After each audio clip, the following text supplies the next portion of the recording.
Now, some New Yorkers seem to have more reason to smile than others. Yankee fans usually got more to cheer about than Met fans. Eat that, Andrew. People in penthouses share the subways with folks who live in efficiencies. And then there are Democrats in the state of New York compared to state Republicans. It is the highs and the lows. I'm just having some fun, Ed. All right. Now, here are the most recent statewide results from the past couple of elections. Not only have Democrats won them all, but they've done so in huge margins here, nothing smaller than a 28% gap. In fact, it's now been a full decade since the last Republican won statewide office in New York, and that Governor George Pataki back in 2002. All right, Ed, I'm gonna do your dirty work so you don't have to say it. Your job is made so much harder to be able to recruit candidates. I know you have a registration disadvantage in New York, but George Pataki won. You had Al D'Amato won. You go back to Javits, who's won here. But your primary process either disqualifies qualified candidates or makes it so unenviable for people to run that it's got to be next to impossible. And I like Mike Long. But Mike Long has got to be the biggest migraine you got here. How do you guys get people through the primary process? Richard, you're jumping over a lot of different stuff. The bottom line is all the deep blue states, and we're the bluest. I mean, Obama got 63% in New York State. Massachusetts was next with 60, and California and Connecticut and Illinois were in the high 50s. But my own Scott Brown and came in close all to these Massachusetts, states, right?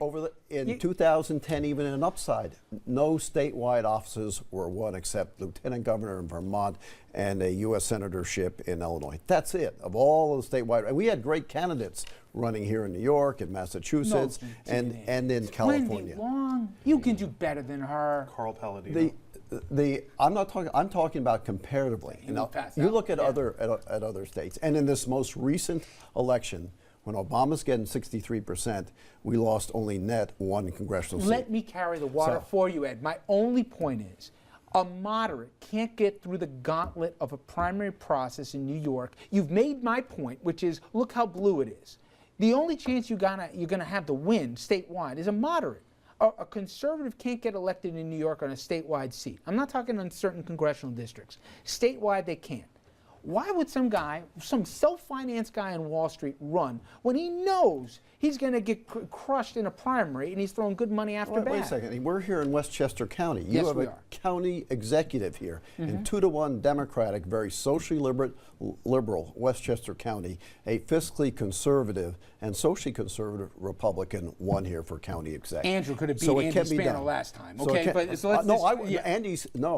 Spano did not expect it. How about Tom Suozzi in Nassau County? Fair he had $2 million in the bank, didn't expect it. My he woke point up is, the do you next day, think your he was best out. chance to win statewide is a real conservative, or do you think a moderate is your better chance? You need the right circumstances when, and I think coming up in the next 2-year cycle, we could elect an attorney general or a controller because the people like to have a watchdog over the party that's in power. You don't think your job is made harder by some of the litmus tests about the primary process? Not here in New York. People have said this to me off record here, saying I'd never make it through the primary. I'd be interested in running statewide. I just can't make it through the primary. The Senate is not that, U.S. Senate is not that kind of a watchdog. I mean, in this, we could elect a controller or an attorney general, particularly if there's a scandal, and I think there are several that are brewing in Albany on the Democratic side.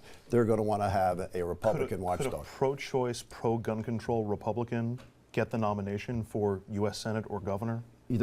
That's not the question. The question is the candidate a fiscal? Let's make it the question, because that would make that candidate more palatable to most New York voters. What is palatable to New York voters is clear. They want fiscally responsible candidates. Have you been running fiscally irresponsible candidates? Because they haven't been winning either. Well, the Democrats have, and they've lost. No, but Ed, my point is, Gillibrand was so beatable. Maybe not this time, but the last time. And the shock is, it's a great gig to be a U.S. Senator from the state of New York. And to me, what shocked me was the level of candidates that told me off camera that they would have considered, but they didn't want to go through the primary. You guys, even if you don't adore all the policies of the candidate, you'd rather have a Republican in there than a Democrat. So I guess my thing is there soul searching that goes on to say, as hard as it is in this state to win statewide as a Republican, that maybe some of those check marks you don't have to have anymore to be governor or senator, like maybe the conservative party's imposed on. Look, I love the Newsday headline about the last election. Democrats win nationally, Republicans win locally. We won the Brookhaven supervisorship.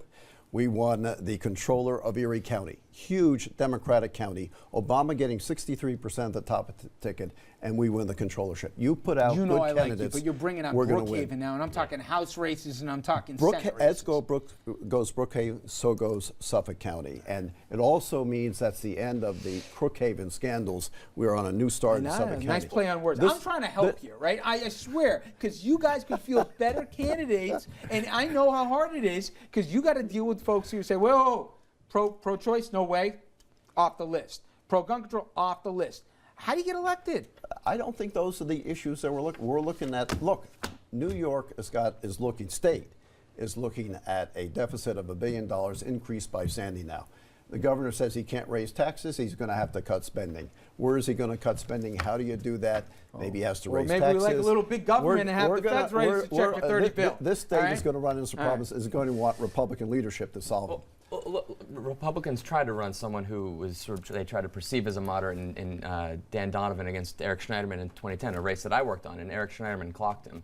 So and Donovan was a good candidate, but got in late, and very ethical. He didn't feel as a district attorney he could raise funds. I got to hit a break here. I don't want to waste the last word here. I'm just saying, have there been internal conversations about rethinking strategy for the next time?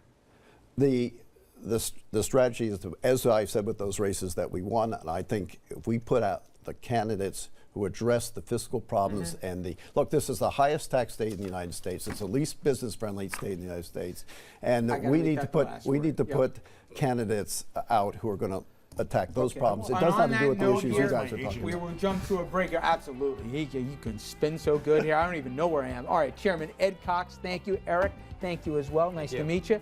All right, guys, when we come back, Dominic, Andrew, and I, we're going to be bringing in a legal expert for a rundown on what's hot on the court docket in our region. Some fascinating cases. Stay with us.